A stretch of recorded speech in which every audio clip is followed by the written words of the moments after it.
بسم اللہ الرحمن الرحیم۔ السلام علیکم۔ مکتب ٹی وی دیکھنے والوں کو راؤ قمر رضوان نئی ویڈیو میں خوش آمدید کہتا ہے۔ دوستو، موت برحق ہے۔ کوئی بھی انسان موت سے نہیں بھاگ سکتا۔ قبر انسان کو دن میں 70 مرتبہ یاد کرتی ہے اور کہتی ہے میرے اندر آنے سے پہلے اللہ کی عبادت اور فرما برداری کر کے آنا۔ میرے اندر سانپ، بچھو اور کیڑے مکوڑے ہیں۔ میرے اندر تنہائی، حبس اور خوف ہے۔ دوستو، آج کی ویڈیو میں ہم آپ کو بتائیں گے کہ کیا رمضان میں مرنے والا سیدھا جنت میں جاتا ہے؟ اگر روزے کی حالت میں کسی کو موت آ جائے تو اللہ تعالیٰ کی طرف سے اسے کون سا انعام دیا جاتا ہے؟ اللہ تعالیٰ قبر میں اس کے ساتھ کیا معاملہ کرتے ہیں؟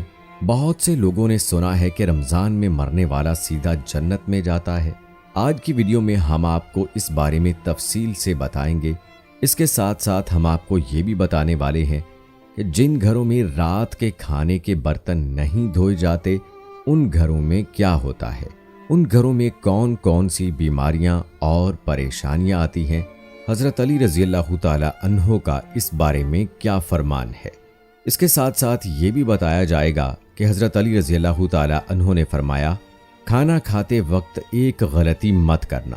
اس کے ساتھ ساتھ یہ بھی بتایا جائے گا کہ جب ایک شوہر نے شادی کی رات اپنی بیوی کو 4 باتیں بتائیں اور اس سے کہا یہ 4 باتیں مجھ سے کبھی مت کرنا، وہ 4 باتیں کون سی تھیں؟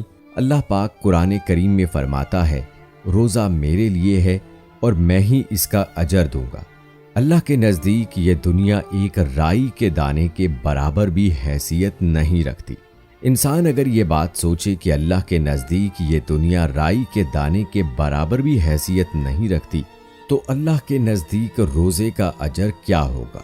نبی کریم صلی اللہ علیہ وآلہ وسلم نے فرمایا جنت کا ایک مخصوص دروازہ ہے جسے الریان کہا جاتا ہے۔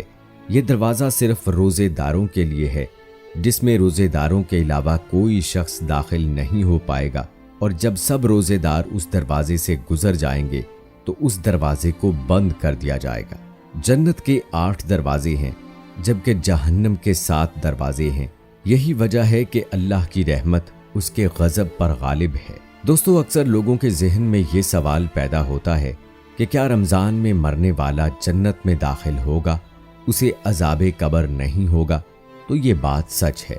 جو آدمی رمضان میں انتقال کر جائے، جس کی موت رمضان میں ہو جائے، اس سے قبر کا حساب کتاب نہیں ہوگا۔ اللہ پاک میدان محشر میں اس کے ساتھ آسانی فرمائے گا، لیکن اس کے ساتھ ساتھ شرط یہ بھی ہے کہ وہ 5 وقت کا نمازی ہو، اللہ کی فرما برداری کرنے والا ہو، رمضان المبارک کے روزے رکھنے والا ہو، کیونکہ مسلمان اور کافر کے درمیان فرق نماز کرتی ہے۔ دوستو، رمضان کے مہینے میں کافر بھی مرتے ہیں تو کیا وہ بھی جنت میں جائیں گے؟ ہرگز نہیں، بلکہ رمضان کے مہینے میں انتقال کرنے والا جو جنت میں جائے گا اس کے بارے میں صرف ایک ہی حدیث ملتی ہے، جس آدمی کا روزے کی حالت میں انتقال ہو وہ سیدھا جنت میں جائے گا۔ اس کی افطاری حوض کوثر کے پانی اور جنت کے پھلوں سے ہوگی۔ وہ قیامت تک کے لیے عذاب قبر سے محفوظ رہے گا۔ صحابہ کرام بھی روزے کی حالت میں اس دنیا سے رخصت ہونے کی خواہش کا اظہار کرتے رہے۔ جو آدمی روزے کی حالت میں اس دنیا سے رخصت ہوا اس کے لیے نہ ہی روزے معاشر، نہ ہی حساب و کتاب اور نہ ہی قیامت کی سختیاں ہوں گی۔ وہ آدمی پہلے ہی اللہ کی جنت میں داخل ہو کر اللہ کی نعمتوں سے فیضیاب ہو رہا ہوگا، گویا اللہ تعالیٰ اس کے جنت میں جانے کا اہتمام خود کریں گے۔ رسول اللہ صلی اللہ علیہ وآلہ وسلم کا فرمان ہے کہ جس کو رمضان کے اہتمام کے وقت موت آئی وہ جنت میں داخل ہوگا، اور جسے عرفہ کے دن یعنی 9 ذی الحج کو حج کے موقع پر موت آئی وہ بھی جنت میں داخل ہوگا، اور جس کی موت صدقہ دینے کی حالت میں آئی وہ بھی جنت میں داخل ہوگا۔ روزے کی حالت میں فوت ہونے والے کے لیے ایک اور بڑی خوشخبری ہے۔ حضرت عائشہ صدیقہ رضی اللہ تعالی عنہا سے روایت ہے کہ رسول اللہ صلی اللہ علیہ وآلہ وسلم کا فرمان ہے جس کا روزے کی حالت میں انتقال ہوا اس کو قیامت تک کے روزوں کا ثواب ملتا رہے گا۔ سبحان اللہ، یہ کس قدر خوش بختی کی علامت ہے۔ رسول اللہ صلی اللہ علیہ وآلہ وسلم نے پھر فرمایا رمضان تمہارے پاس آ گیا، اس میں جنت کے دروازے کھول دیے جاتے ہیں اور جہنم کے دروازے بند کر دیے جاتے ہیں، شیاطین کو قید کر دیا جاتا ہے۔ محروم ہے وہ شخص جس نے رمضان کو پایا اور وہ اپنی بخشش نہ کروا سکا۔ اگر اس کی رمضان میں بھی مغفرت نہ ہوئی تو پھر کب ہوگی؟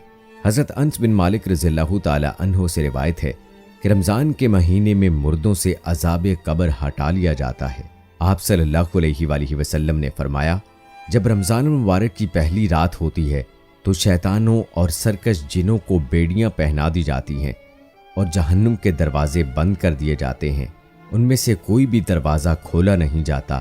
ایک اور جگہ آپ صلی اللہ علیہ وآلہ وسلم نے فرمایا، 5 نمازیں اور ایک جمعے سے لے کر دوسرا جمعہ پڑھنا اور ایک رمضان سے دوسرے رمضان کے روزے رکھنا ان کے درمیان واقع ہونے والے گناہوں کے لیے یہ کفارہ بن جاتے ہیں جب تک کہ انسان گناہ کبیرہ نہ کر لے۔ ایک مرتبہ رسول اللہ صلی اللہ علیہ وآلہ وسلم نے ممبر کے ایک درجے پر آمین کہا، پھر دوسرے پر، پھر تیسرے پر آمین کہا۔ صحابہ کرام نے پوچھا، یا رسول اللہ صلی اللہ علیہ وآلہ وسلم یہ کیا معاملہ تھا؟ آپ صلی اللہ علیہ وآلہ وسلم نے فرمایا، جبرائیل امین میرے پاس آئے، انہوں نے کہا جس نے رمضان کے روزے پائے وہ بخشا نہ گیا تو وہ بدقسمت ہو گیا۔ میں نے کہا آمین۔ جب دوسرے درجے پر چڑھے تو انہوں نے کہا جس کے سامنے آپ کا نام لیا جائے اور اس نے درود پاک نہ پڑھا وہ بھی بدقسمت ہو گیا۔ میں نے کہا آمین۔ پھر تیسرے درجے پر چڑھے تو انہوں نے کہا جس نے ماں باپ یا دونوں میں سے ایک کو بڑھاپے میں پایا اور وہ ان کی خدمت کر کے جنت میں نہ گیا وہ بھی بدقسمت ہے۔ میں نے کہا آمین۔ حضرت علی رضی اللہ تعالی عنہ نے فرمایا کہ کھانا کھاتے وقت ایک غلطی مت کرنا۔ ایسا حضرت علی رضی اللہ تعالی عنہ نے کیوں فرمایا؟ دوستو، ایک آدمی حضرت علی رضی اللہ تعالی عنہ کے پاس آ کر کہنے لگا، یا علی، میں رکھی ہوئی چیزوں کو بھول جاتا ہوں، اگر میں نے کسی سے کوئی بات کی ہو تو وہ بھی مجھے یاد نہیں رہتی، میری یادداشت کمزور ہے، میں اس وجہ سے بہت پریشان ہوں۔ حضرت علی رضی اللہ تعالی عنہ نے اس آدمی سے فرمایا، میرے بھائی، تمہارا چہرہ یہ بتا رہا ہے کہ تم کھانا ٹھنڈا کر کے نہیں کھاتے، تم کھانا گرم گرم کھاتے ہو۔ میرے بھائی، یاد رکھنا، جو آدمی کھانے کو گرم گرم کھاتا ہے اس کا دماغ کمزور ہونا شروع ہو جاتا ہے، پھر وہ آہستہ آہستہ باتوں کو بھولنے لگتا ہے، وہ طرح طرح کی دماغی بیماریوں میں مبتلا ہو جاتا ہے۔ وہ آدمی حضرت علی رضی اللہ تعالی عنہ سے پوچھنے لگا، یا علی، پھر بتائیے میں کس طرح سے کھانا کھاؤں؟